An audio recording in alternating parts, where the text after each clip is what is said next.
우린 계속해서 요한계시록 5장의 말씀을 살펴보고 있습니다.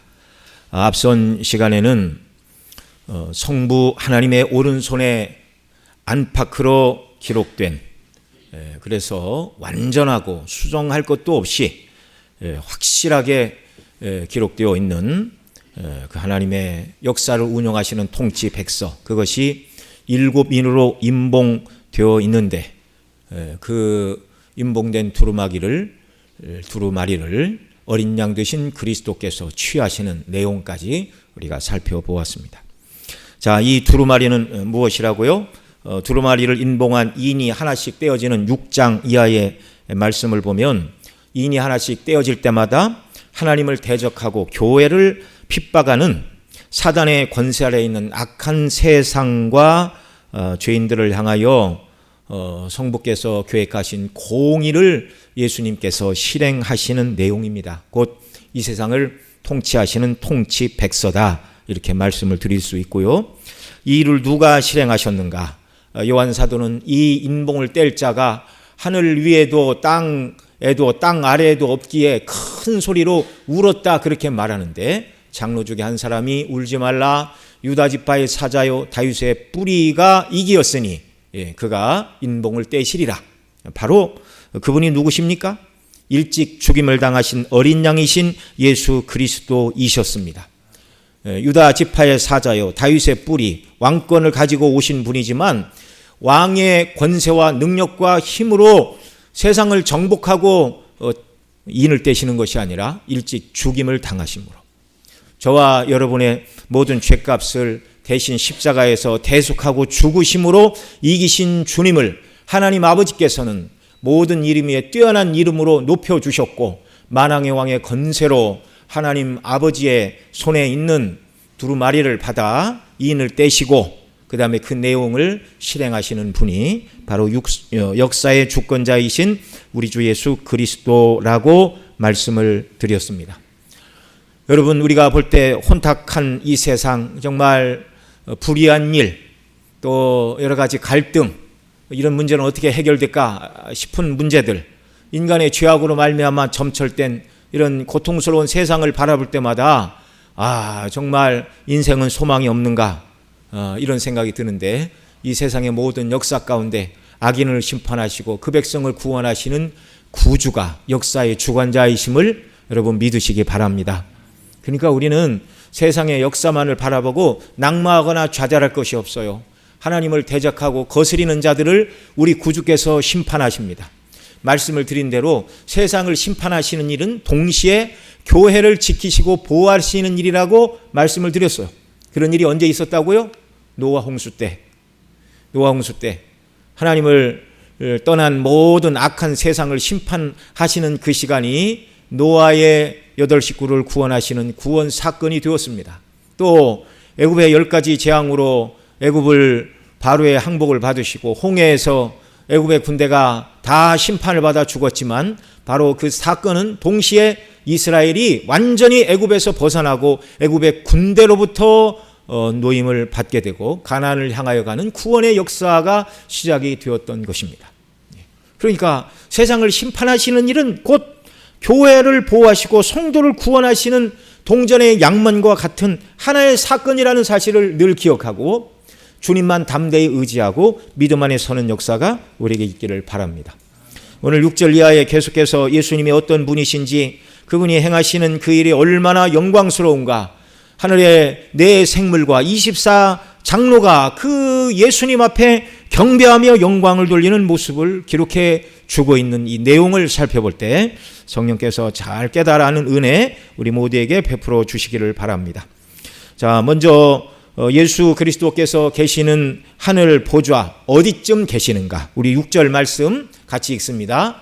내가 또 보니 보좌와 네 생물과 장로들 사이에 한 어린 양이 서 있는데 일찍이 죽임을 당한 것 같더라. 그에게 7뿔과 7눈이 있으니 이 눈들은 온 땅에 보내심을 받은 하나님의 7 영이더라. 아멘.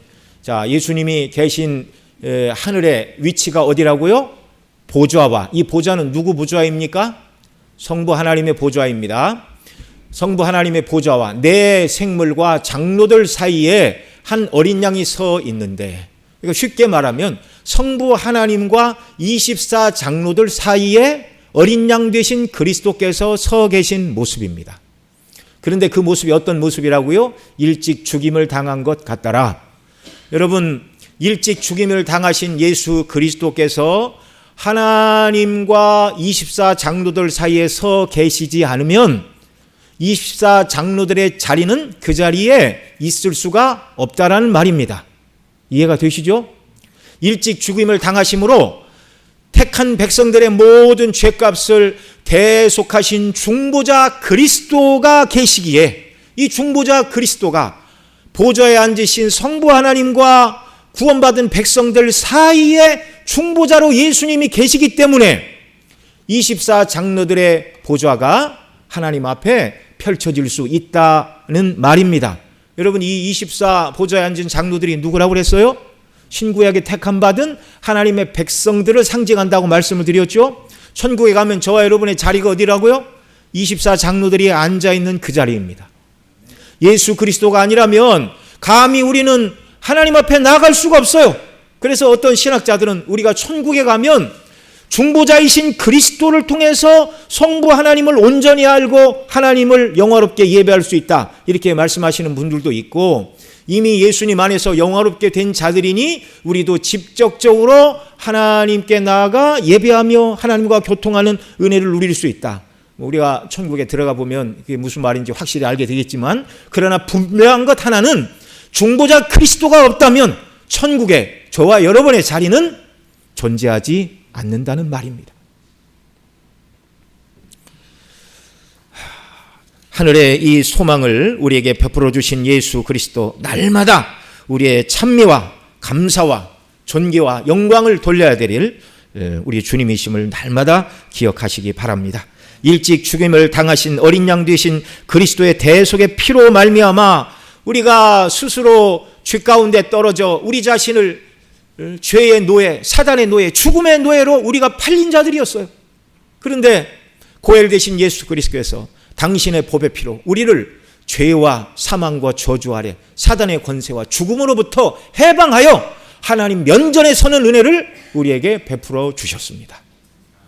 날마다 감사해야 됩니다. 또한 승리하신 어린 양 예수 그리스도께서는 성부 하나님께 나아가 아무도 성부 오른손에 있는 두루마리를 취할 수자도 없고 인을 떼고 펴거나 볼 자가 없는데, 그래서 요한사도가 울었다고 말씀을 드렸죠.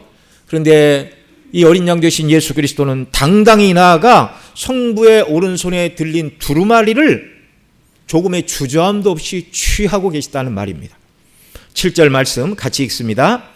그 어린 양이 나와서 보좌에 앉으신 이의 오른손에서 두루마리를 취하시니라. 어떤 주저함도 두려움도 없이 아무도 두루마기를 펴거나 보관할 자가 없어서 요한사도가 울었는데, 어린 양 되신 예수 그리스도는 당당히 성부 하나님께 나아가 그 손에 들려있는 두루마리, 곧 통치 백서를 당당하게 취하고 계십니다. 여러분, 이사야 6장에 보면 성전에 임하신 하나님의 영광을 이사야가 보았을 때 하나님 앞에 모셔선 스랍들, 노래하는 하나님의 천사들을 봤어요. 그들에게는 날개가 몇 개가 있습니까?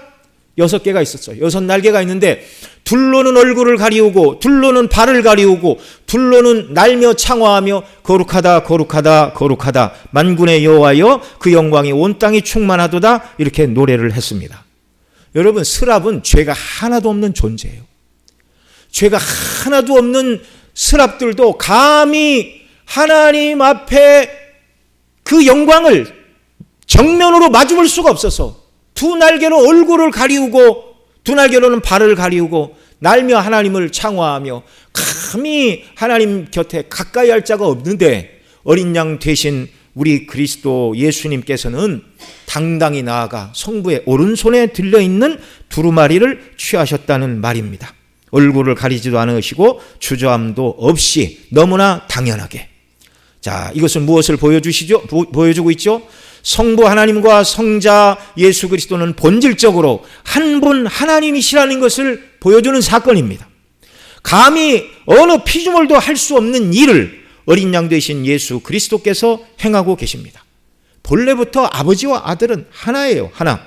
그래서 예수님은 요한복음 17장 대제사장의 기도 중에 21절 22절에서 이렇게 기도하셨습니다. 같이 읽지요. 아버지여, 아버지께서 내 안에 내가 아버지 안에 있는 것 같이 그들도 다 하나가 되어 우리 안에 있게 하사 세상으로 아버지께서 나를 보내신 것을 믿게 하옵소서. 내게 주신 영광을 내가 그들에게 주었사오니 이는 우리가 하나가 된 것 같이 그들도 하나가 되게 하려 함이니이다. 아멘. 아버지가 내 안에, 내가 아버지 안에, 성부와 성자는 하나입니다. 또 우리가 하나가 된 것 같이 영광 가운데 성자와 성부는 한 분이셨습니다. 그래서 담대히 한 분이신 아버지에게 나아가 아들 예수님이 그 성부의 오른손에 들린 통치 백성, 세상을 어떻게 심판하시고 당신의 백성들을 어떻게 구원하실까, 이것을 실행할 자가 없는데 바로 예수님이 이 일의 실행의 주체가 되셨다라는 말입니다. 네. 여러분, 지금 드리고 있는 이 말씀은요, 우리가 하늘의 비밀을 지금 엿보고 있는 말이에요. 정신을 집중하고 잘 들어야 됩니다. 우리의 영원한 삶이 바로 하늘에서 하나님이 어떤 분이시고 어떤 계획을 하셨고 어떻게 이루시는지에 따라 결정되는 줄 믿으시기 바랍니다. 너무너무 중요한 순간이에요. 하나이신 성부와 성자께서는 함께 구속경륜을 이루어 나가심에 있어서도 하나입니다. 성부 하나님은 창세전에 세우신 계획들, 창조의 계획뿐만 아니라 새 창조인 구원의 계획들을 아들을 통하여 이루기를 기뻐하십니다. 성자 예수님은 아버지의 뜻을 이루시기 위하여 창조의 주체로 6일 동안 만물을 지으셨을 뿐만 아니라 새 창조, 범죄하고 타락한 인생들을 구원하시는 재창조 또는 새 창조를 위하여 기꺼이 사람 몸을 입고 이 땅에 오셔서 아버지의 거룩하신 뜻인 율법의 요구를 다 이루셨고, 더 나아가 택한 백성인 저와 여러분의 죄를 대속하시기 위하여 십자가에서 피 흘려 죽으심으로 하나님께서 저와 여러분이 구원받기에 필요한 모든 요구를 예수님께서 요구하셨는데 예수님이 그 요구를 완전하게 이루어 주셨다는 말입니다. 예수님은 요한복음 4장 32절 34절에서 이렇게 말씀하셨어요. 제자들이 음식을 가지고 와 예수님께 잡수시기를 청할 때 하신 말씀입니다. 같이 읽습니다. 이르시되 내게는 너희가 알지 못하는 먹을 양식이 있느니라. 제자들이 서로 말하되 누가 잡수실 것을 갖다 드렸는가 하니 예수께서 이르시되 나의 양식은 나를 보내신 이의 뜻을 행하며 그의 일을 온전히 이루는 이것이니라. 아멘. 여러분, 배고픈 사람에게 허기를 채우려는 욕망보다 더 큰 욕망은 세상에 별로 없을 것입니다. 아마도 하나님께서 사람에게 음식을 먹고자 하는 식욕을 주시지 않았다면 오늘날과 세상은 많이 달랐을 것이에요. 식욕이 없다면 사람들이 별로 일하고자 하지 않았을 것입니다. 그런데 예수님은 제자들이 허기를 채우고자 하는 식욕보다 더 크고 좋은 양식을 먹고자 하는 절대적인 욕망이 예수님에게 있으시대요. 그게 뭡니까? 그 말씀이 바로 내게는 너희가 알지 못하는 먹을 양식이 있느니라, 이렇게 말씀하셨어요. 그러면 예수님이 가지고 계신 제자들이 음식을 먹고자 하는 욕망보다 더 큰 욕망, 다른 음식, 너희가 알지 못하는 먹을 양식, 그게 무엇입니까? 34절이 말씀하는 대로 나의 양식은 나를 보내신 이의 뜻을 행하며 그의 일을 온전히 이루는 이것이니라.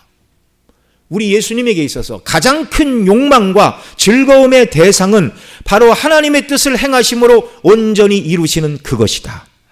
그래서 성부 하나님과 성자 예수님은요, 본질에 있어서, 사랑에 있어서, 구원을 이루심에 있어서 하나예요. 하나. 아버지의 뜻을 이루는 것이 가장 큰 소망이고 욕망이셨어요. 우리 구주 예수 그리스도에게 있어서.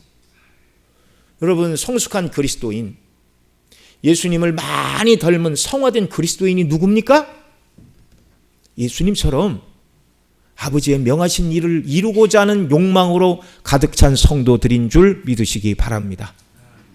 그런 마음으로 지금 성자는 성부의 손에서 두루마리를 취하고 있어요. 하나님 아버지께서도 너무너무 기쁘신 거예요. 온 피조 만물들이 이 모습을 볼 때 찬양을 돌리며 영광을 돌리지가 않을 수가 없습니다. 오직 아버지의 뜻을 이루시기를 원하시는 그 열망으로 이 땅에 오셨고 십자가를 지셨고 죽으셨고 부활하셨고 보좌 우편에 올라가셨지만 아버지의 뜻이 이루어지기를 원하여 그 두루마기를 취하고 인을 떼시고 역사를 운영하시는 우리 구주 예수 그리스도이십니다.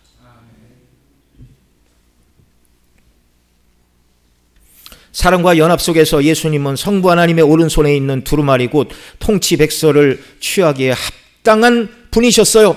예수님이 이 통치백서를 취하시자 이제 8절에 보면 통치백서를 취하셨다, 그 말은 그 통치백서대로 그 두루마리에 따라 주님이 인을 떼시고 세상을 심판하시고 당신의 백성을 구원하시는 구원 사건을 실행하신다는 말입니다. 인을 취하시자 네 생물과 24장로가 그 앞에 엎드립니다.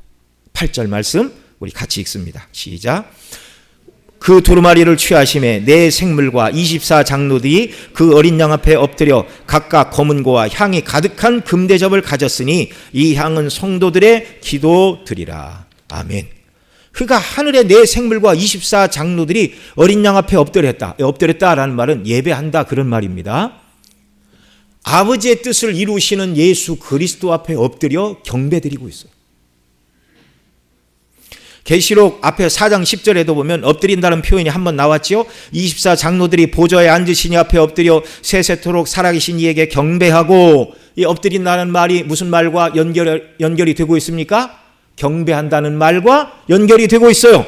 그러니까 성부 하나님께 엎드려 경배하며 24장로들은 하나님께서 그들에게 앉게 하여 주신 보좌에서 하나님 감사합니다 그렇게 한 게 아니라 보좌에서 일어나 서서 하는 것도 아니고 엎드려 성부께 경배하며 자기들에게 주신 금관, 금면류관을 아버지께 드리고 경배를 돌리고 있어요. 참 여러분, 그 경배는 마음으로부터, 깊은 마음으로부터 우러나오는 온전한 경배의 예배를 하늘에서 하나님께 드리고 있다는 것을 기억하시기 바랍니다. 거듭 말씀을 드리지만 천국은 예배하는 곳이라는데 주일에 와서 1시간 예배하는 것도 이렇게 지루하고 몸이 뒤틀리고 죽겠는데 천국은 예배하는 곳이라는데 아이고 거기 어떻게 가나 그런 걱정하지 마시기 바랍니다. 네. 예수님이 입으신 영화로운 몸을 입고 죄의 요소가 하나도 없고, 여러분 죄인의 특징이 뭐예요? 우리 금요일에도 공부를 했는데 마음에 하나님 두기를 싫어하는 겁니다. 구원받은 성도의 특징은 뭐예요? 자기의 마음과 생각, 인격 모든 것에 하나님과 우리 주 예수 그리스도를 담고 그분을 찬미하고 그분을 닮아가는 것인 줄 믿으시기 바랍니다.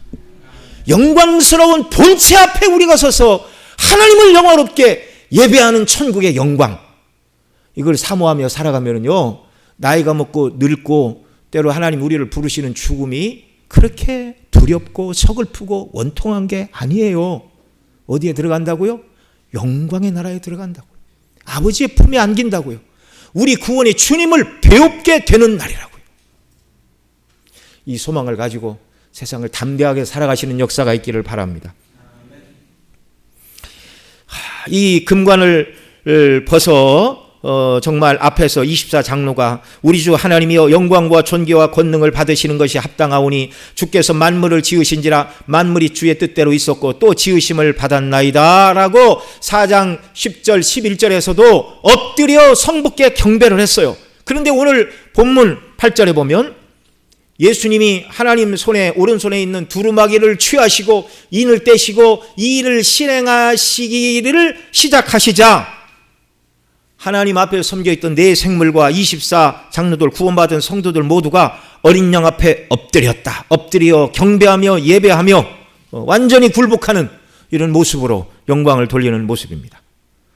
여러분, 우리는 여기서 이 땅에 오실 때 한없이 낮은 모습으로 오셨던 예수님과 너무나 다른 영광의 우리 구주의 모습을 보게 됩니다.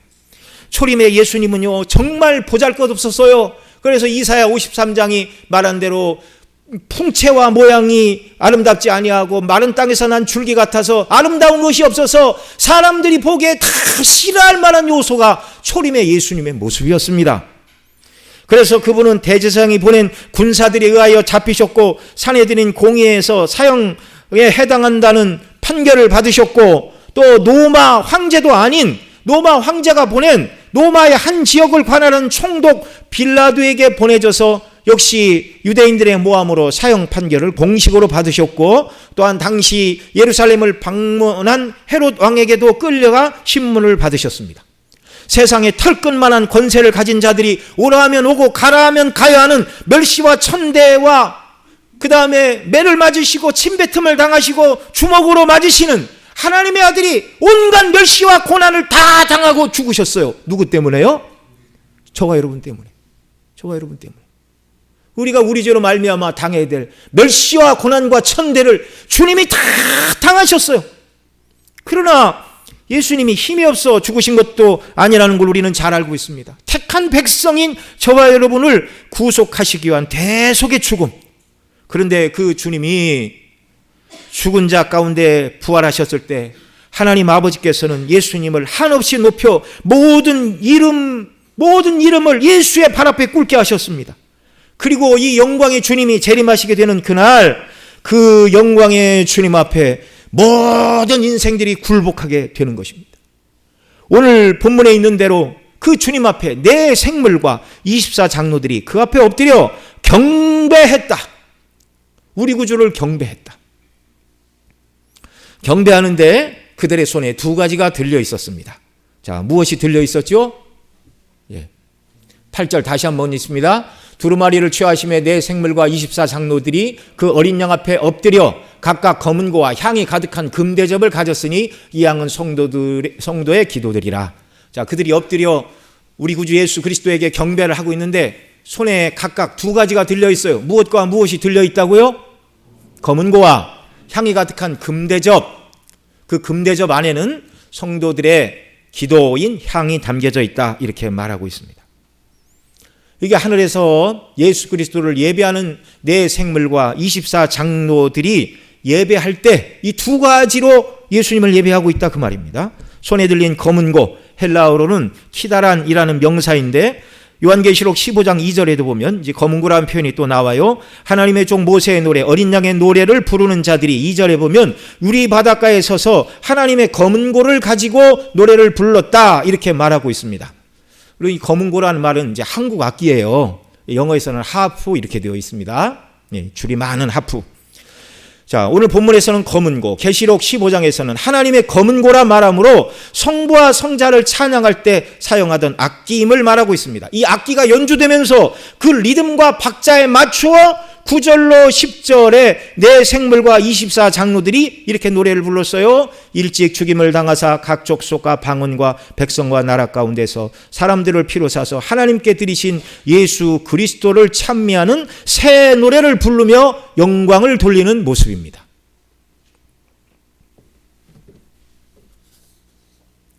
여러분, 천국은 어떤 곳이라고요? 하나님의 검은 고 연주에 맞추어 성부 하나님을 찬양하고 성자 예수 그리스도, 우리 구원의 주 어린 양 되신 그분을 찬양하는 곳입니다.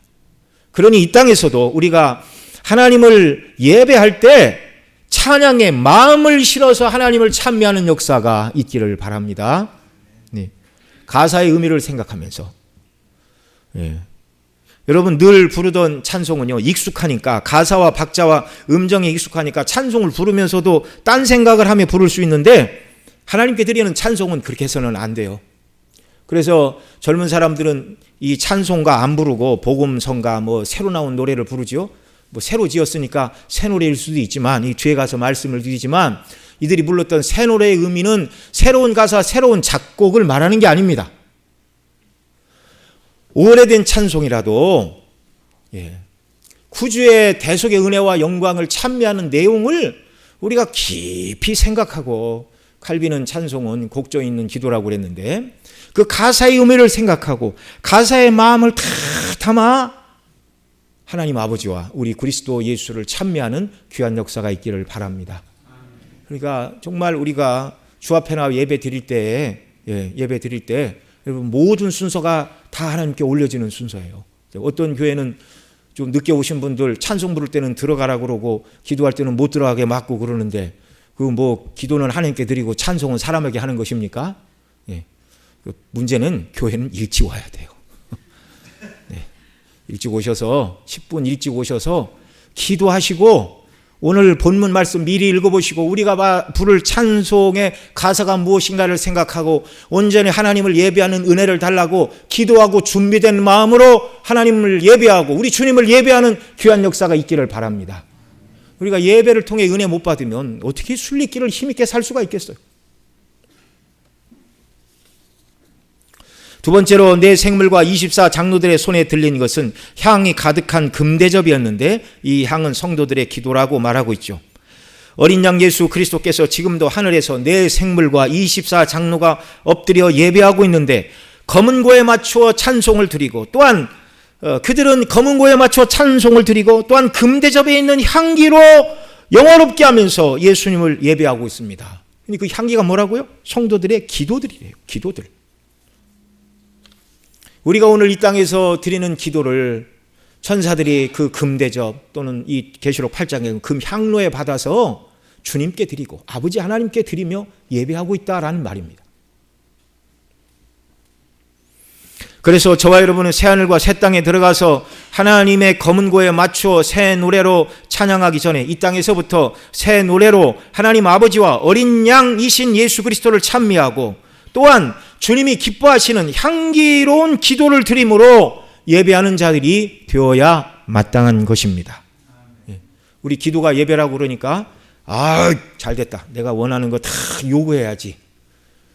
그렇게 하지 마시고 주님이 가르치신 대로 하나님의 이름의 영광과 그 나라와 뜻이 이루어지는 일을 위해서 기도하시기 바랍니다. 이게 예배로서의 기도예요. 하늘의 내 생물과 24 장로들의 검은 고에 맞추어 드리는 찬양이 9절로 10절에서는 이제 새 노래다 라고 말하고 있습니다. 자, 9절로 10절 한 번 더 읽죠. 그들이 새 노래를 불러 이르되 두루마리를 가지시고 그 인봉을 떼기에 합당하시도다. 일찍이 죽임을 당하사 각 족속과 방언과 백성과 나라 가운데서 사람들을 피로 사서 하나님께 드리시고 그들로 우리 하나님 앞에서 나라와 제사장을 삼으셨으니 그들이 땅에서 왕노릇 하리로다. 여기 내 생물과 24 장로가 부르는 새 노래는 무엇이죠? 앞서도 말씀을 드렸지만 새 노래는 새로운 곡조, 새로운 가사, 새로 만든 따끈따끈한 노래가 아닙니다. 만일 그렇다면 그 새로 지은 노래가 여기서 말하는 새 노래라면 이 땅에 있는 교회는요 매 주일마다 온갖 지혜를 다 동원하여 새로운 찬양을 맨날 작곡하고 연습하고 불러야 돼요.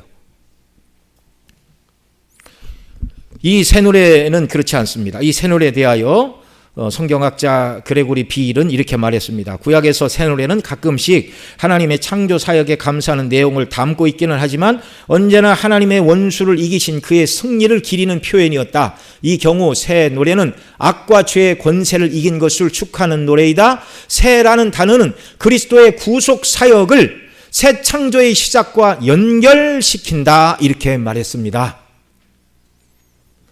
그러니까 하나님의 창조의 영광을 노래하는 찬양이 있습니다. 새 창조를 노래하는 것이 새 노래다. 이렇게 구분을 할 수가 있겠죠. 이 새 노래는 누가 부를 수 있는가? 구원받은 성도들. 구원의 기쁨과 감격으로 충만하여 나를 구원하신 우리 구주 예수 그리스도, 그리스도를 통하여 우리를 구원하도록 계획하시고 이 일을 이루신 성부 하나님을 찬양하는 것이 새 노래인 줄 믿으시기 바랍니다. 그 증거가 오늘 본문 9절로 10절 말씀이에요. 두루마기를 가지시고 인봉을 떼기에 합당하시도다. 이게 찬양의 내용입니다. 예수님께 드리는 내용. 정말 일찍 죽음을 당하사 각 족속과 방언과 백성과 나라 가운데 사람들을 피로 사서 하나님께 드리시고 그들로 우리 하나님 앞에서 나라와 제사장을 삼으셨으니 그들이 땅에서 왕노릇 하리로다. 이게 예수님께 드려지고 있는 새 노래의 내용입니다. 계시록 뒤에 가서 14장 3절에서는 또 이렇게 말해요. 그들이 보좌 앞과 내 생물과 장로들 앞에서 새 노래를 부르니 땅에서 속량함을 받은 14만 4천인 밖에는 능히 이 노래를 배울 자가 없더라. 14만 4천 구원받은 하나님의 백성들의 총수가 14만 4천인데 이들만이 배울 수 있는 노래, 구원받은 자만이 배우고 부르는 노래가 하늘에서 부르는 새 노래라고 말씀하고 계십니다. 여러분, 본문에 기록된 새 노래 내용은 무엇입니까? 9절로 10절에서 읽은 대로 우리를 구원하신 정말 십자가에서 죽으시고 이긴 자가 되어 두루마리의 인을 떼시고 역사의 주관자가 되신 예수 그리스도를 높이는 게 이 새 노래의 첫 번째 내용입니다. 그 다음에 그 피로 우리를 사서 하나님께 드리신, 우리를 하나님의 백성과 자녀로 삼으심을 노래하는 것이 새 노래의 두 번째 내용이고요. 그 다음 세 번째, 우리를 나라와 제사장 삼으시고 이 땅에서도 왕노릇하게 하신 예수님의 은혜의 영광을 노래하는 것이 세 번째, 오늘 본문 9절 10절에 기록된 새 노래의 찬송의 내용입니다. 본문 뒤에 12절에서도 또 새 노래가 기록되고 있어요. 12절 같이 읽습니다. 큰 음성으로 이르되 죽임을 당하신 어린 양은 능력과 부와 지혜와 힘과 존귀와 영광과 찬송을 받으시기에 합당하도다. 이렇게 말씀하고 있습니다. 모든 영광을 예수님께, 일찍 죽임을 당하신 예수님께 다 돌리고 있어요. 죽임을 당하시고 구원하신 주님을 찬양하는 노래, 이것이 새 노래라고 말씀을 드렸죠. 그런데 여기 몇 가지로 영광을 돌리느냐? 능력, 부, 지혜, 힘, 존귀. 능력, 부, 지혜, 힘, 존귀, 영광, 찬송 모두 7가지. 굳이 하나씩 다 살펴보지 않아도 7이라는 숫자는 성경에서 완전수라고 말씀을 드렸죠. 모든 능력은 우리 주 예수 그리스도의 것입니다. 모든 부도 예수 그리스도의 것입니다. 지혜도 예수 그리스도의 것입니다. 힘도 예수님의 것입니다. 존귀도 영광도 찬송도 모두 예수님이 받으셔야 합니다. 우리 것이 아니에요. 13절에도 모든 피조물과 피조물들이 성부와 성자에게 드리는 찬양이 기록되고 있습니다. 오늘 본문 13절 같이 읽죠. 또 내가 들으니 하늘 위에와 땅 위에와 땅 아래 바다 위에와 또 그 가운데 모든 피조물이 이르되 보좌에 앉으신 이와 어린 양에게 찬송과 존귀와 영광과 권능을 세세토록 돌릴지어다 하니, 그 다음 14절은 뭐라고 그럽니까? 내 생물이 이르되 아멘하고 장로들은 엎드려 경배하더라. 13절은요, 모든 피조물들이 성부와 성자를 찬양해요. 이 찬양의 소리를 듣고 하늘의 천사인 내 생물들은 아멘으로 화답하고 장로들, 구원받은 성도들은 엎드려 그 찬양에 들으며 하나님께 경배하는 모습, 이것이 천국입니다. 그래서 우리는 이 땅에서 예수님이 기뻐 받으시는 향기로운 제물인 정말 기도로 예배하는 자들이 되어야 합니다. 찬송으로 영광을 돌리고 기도로 하나님 앞에 예배하는 자들이 되어야 됩니다. 어린 양 되신 예수님께 엎드려 경배하는 내 생물과 장로들의 손에 각각 검은고와 함께 향이 가득한 금대접, 향은 성도들의 기도라고 말씀을 드렸는데, 여러분, 향이 가득한 금대접이라고 말씀합니다. 여러분, 귀한 그릇 금대접에 아무거나 담는 것이 아니에요. 금그릇에 무엇을 담습니까? 금그릇에 담을 만한 가치가 있는 것을 금그릇에 담는 거예요. 너무나 당연한 것 아닙니까? 그런데 그 대접에 성도들의 기도가 담겨져 있다 말하죠. 이 땅에서 성부 하나님과 우리 주 예수 그리스도께 드리는 기도는 하나님께서 금 대접에 그 기도를 담으라고 천사들에게 명하실 만큼 하나님께서 가장 존귀하고 기뻐 받으시는 예물이라는 말입니다. 그래서 기도를 말할 때 향이 가득한 금대접을 가졌으니 이 향은 성도들의 기도들이라, 이렇게 말하고 있는 것이죠. 여러분, 성경에서 기도를 향으로 표현하고 있는 것은 구약 시편 141편 2절에 다윗의 기도인데, 여기서 이렇게 기도합니다. 같이 읽습니다. 나의 기도가 주의 앞에 분향함과 같이 되며 나의 손드는 것이 저녁 제사같이 되게 하소서. 다윗의 시인데요. 다윗은 수많은 시편을 기록하였죠. 그는 왕으로 기름 부음을 받은 하나님의 종인과 동시에 수많은 시편을 기록한, 그러니까 하나님의 말씀을 기록한 선지자였습니다. 성전의 제사의 의미가 무엇인가 능통한 선지자가 또한 다윗이었습니다. 그래서 그는 내 기도가 주의 앞에 분향함 같이 되며, 이 분향은 어디서 해요? 성소에서 해요. 성소. 성전에 성소, 지성소가 나누어져 있는데 성소의 지성소 바로 앞에 있는 분향단에서 분향을 합니다.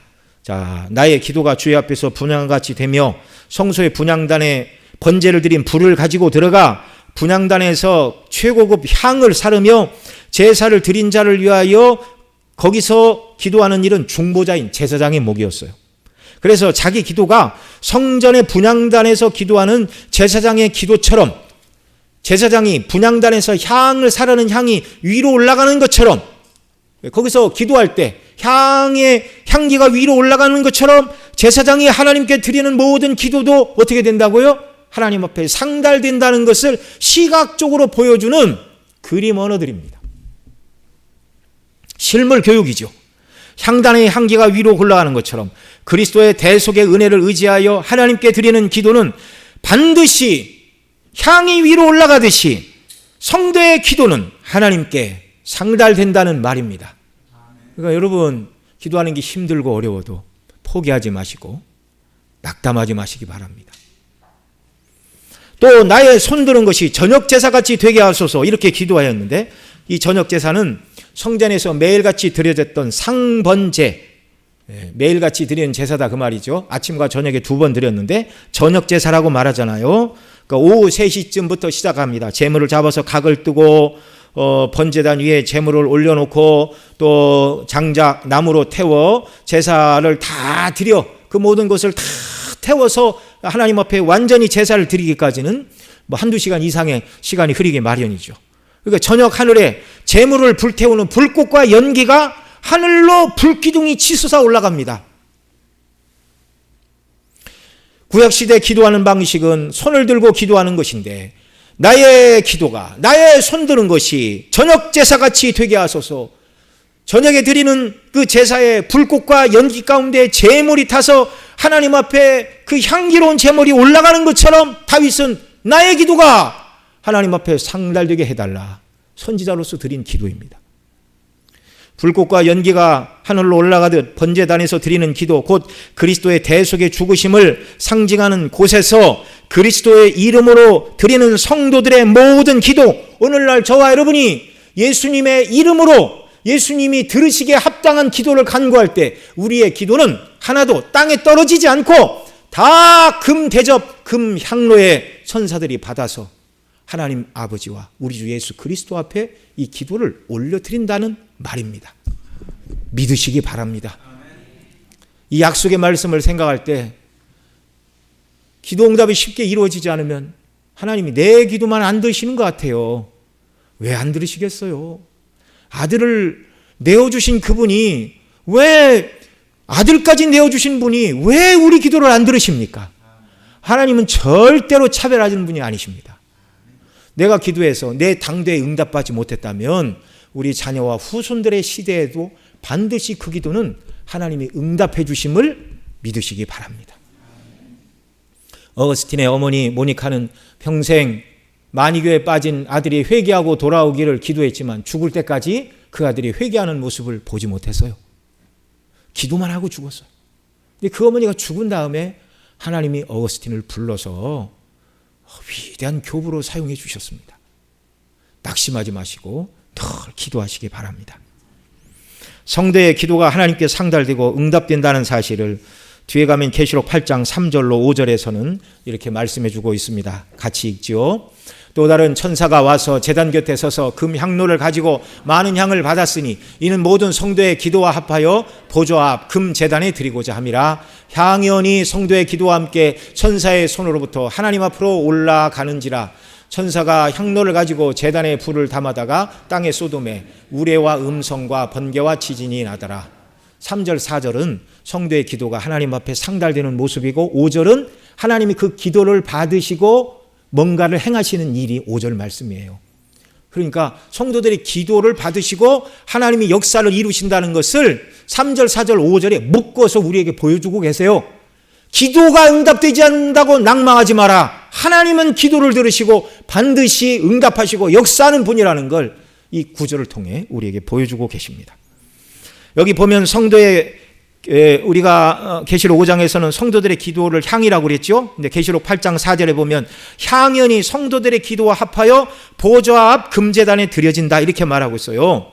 성도의 기도가 향이고 또 다른 향연이 있다 이렇게 말합니다.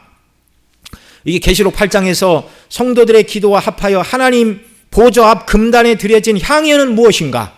대부분의 성경학자들은 이것은 성도를 위하여 기도하는 예수 그리스도의 중보의 기도를 말하는 것이다 이렇게 설명을 합니다. 그러니까 우리가 하나님 앞에 드리는 기도는 뭐라고요? 향이고 우리를 위하여 중보하시는 예수님의 중보기도, 우리의 부족한 기도를 위하여 중보하시는 예수님의 기도는 향연이 되어 이것이 금 대접 또는 금 향로에 담겨져 하나님의 보좌 앞 그 단에 드려진다는 거예요. 향이 이렇게 위로 올라가듯이 당연히 하나님 앞에 올려진 이 기도는요, 하나님이 다 받으시는 겁니다. 성도의 기도도 하나님 앞에 아름다운 향, 영어로 영어 성경 NIV에서는 인센스라고 번역을 했습니다. 그리고 우리를 위하여 성부 하나님께 연락되도록 기도하시는 것이 향연이라고 말씀을 드렸는데, 이 향연은 영어로는 스모크 오브 더 인센스, 향의 연기 이렇게 말을 하고 있습니다. 하늘보좌 우편에 계신 예수님은 하나님의 통치백서를 가시고 세상을 통치하시는 왕이실 뿐만 아니라 동시에 하늘에서도 그분은 저와 여러분을 위한 여전한 영원한 대제사장임을 믿으시기 바랍니다. 우리를 위하여 주님이 왕으로 통치하실 뿐만 아니라 우리를 위해 기도하고 계세요.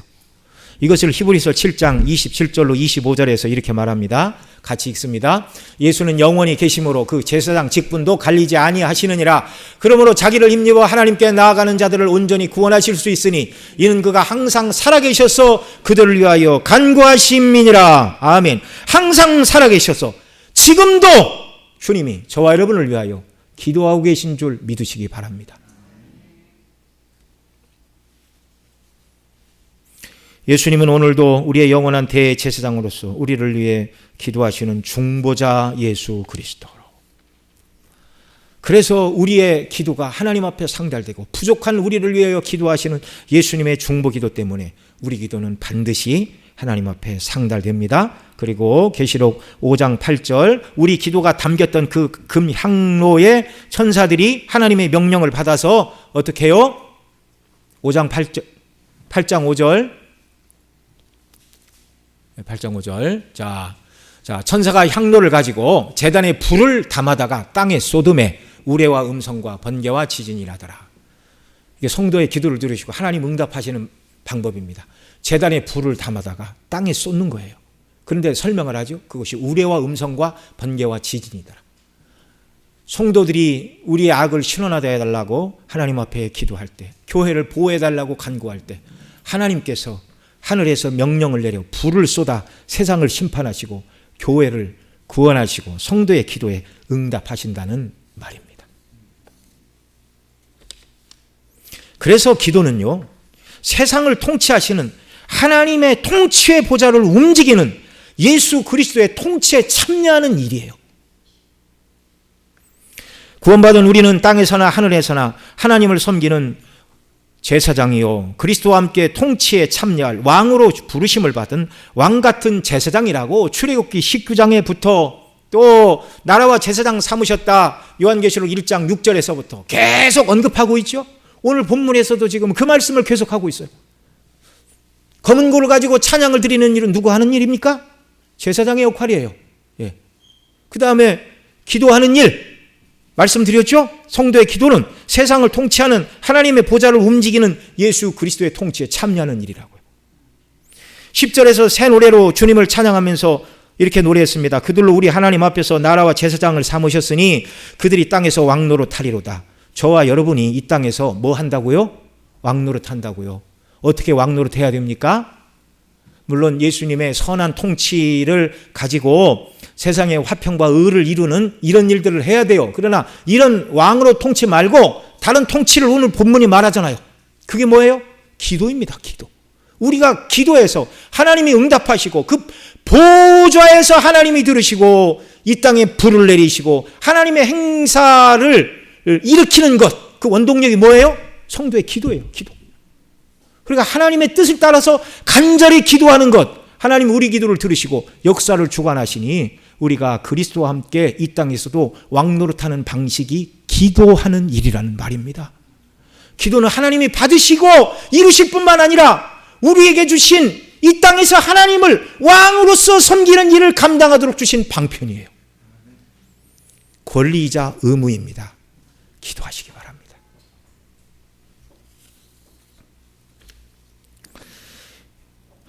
말씀을 맺습니다. 저와 여러분은 하늘에서나 땅에서나 하나님을 섬기는 제사장이고 그리스도와 합하여 왕의 통치에 참여할 왕같은 제사장들. 달마다 교회로 모일 때마다 마음과 뜻과 정성을 모아 새 노래, 구원의 노래, 구원의 기쁨과 감격으로 이 땅에서부터 하나님을 찬미하는 역사가 우리에게 넘쳐나기를 바랍니다.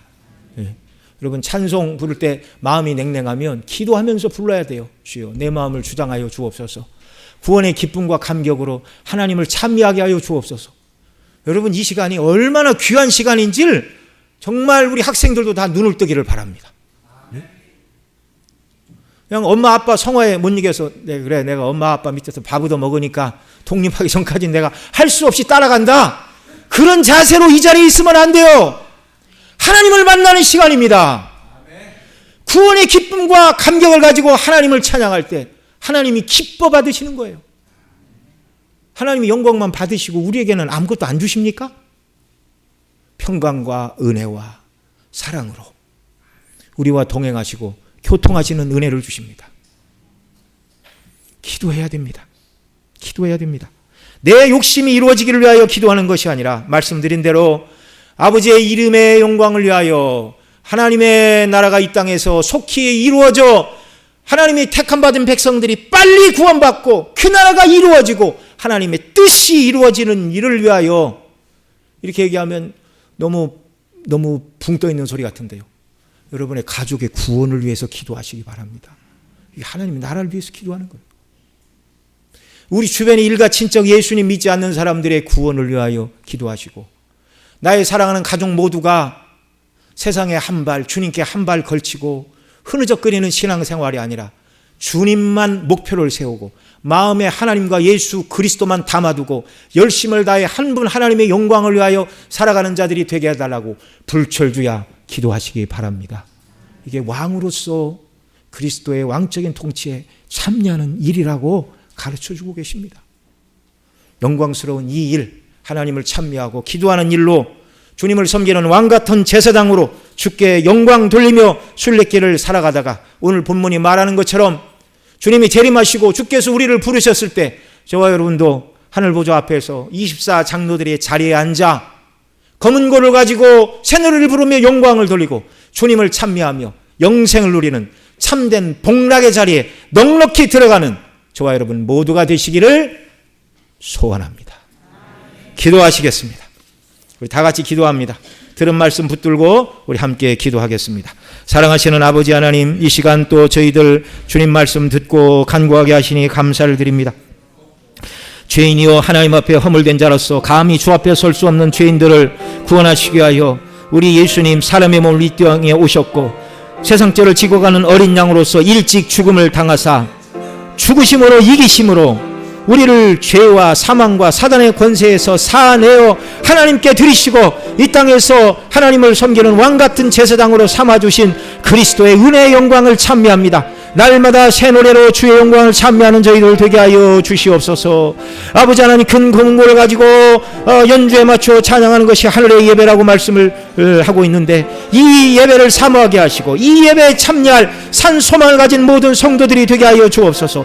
또한 하나님을 예배하는 요소가 금대접에 담긴 성도의 기도 향기로 하나님을 영원롭게 한다고 말씀하고 있는데 주여 오늘날 주님 앞에 나아가 간구하는 저희들 되게 하여 주옵소서.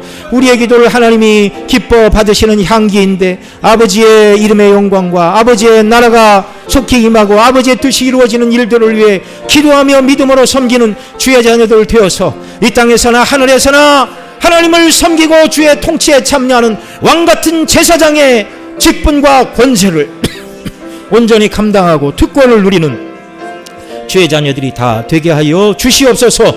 우리 구주 예수님의 이름으로 간절히 기도드리옵나이다. 아멘.